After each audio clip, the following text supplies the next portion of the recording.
Hey everybody, this is Pastor Vance. Welcome to Weekly Wisdom. I'd like to share with you about being a steward over everything that God puts in your life. You have two parables, one in Luke 17 and one in Matthew 25.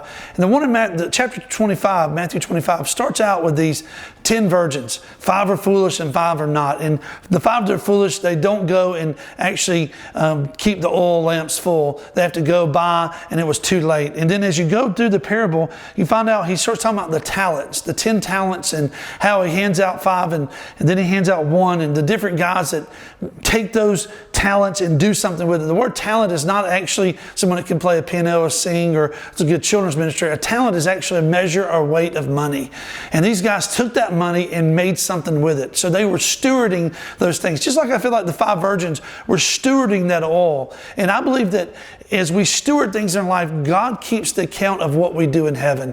We don't have to keep up with that. But as you keep reading through Matthew 25, Jesus also starts talking about the sheep nations and the goat nations. And he separates the two by ones that did and ones that didn't.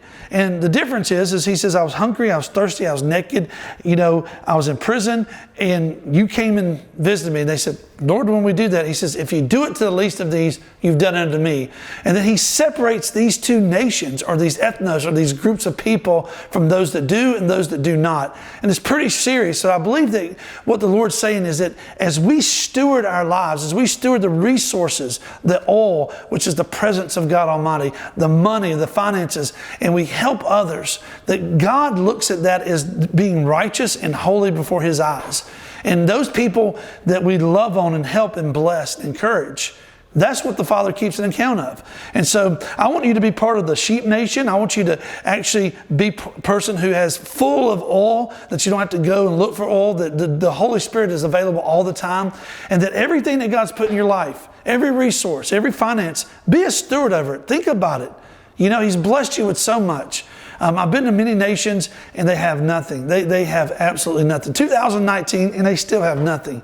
Some of them are collapsed governments. Some of them don't have currency. It's amazing that you see people living in shacks and thatch roof huts and don't have electricity, don't have plumbing, don't have anything.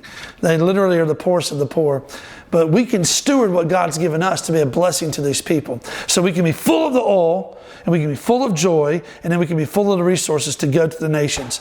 So wisdom says this: be a steward over everything God's placed in your life. It's not about you. It's about what God has done in you and through you, and can He get it through you? And if He can't, He'll just keep pouring it in.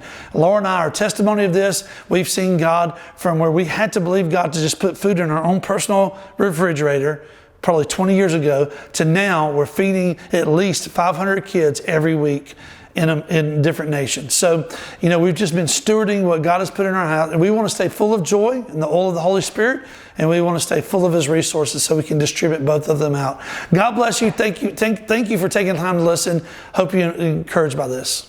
Hey everybody, if you enjoyed this Weekly Wisdom, please subscribe to this channel. Also, you can hit the notification buttons and it'll let you know when all the different things are coming up for Atlanta Revival Center. God bless you.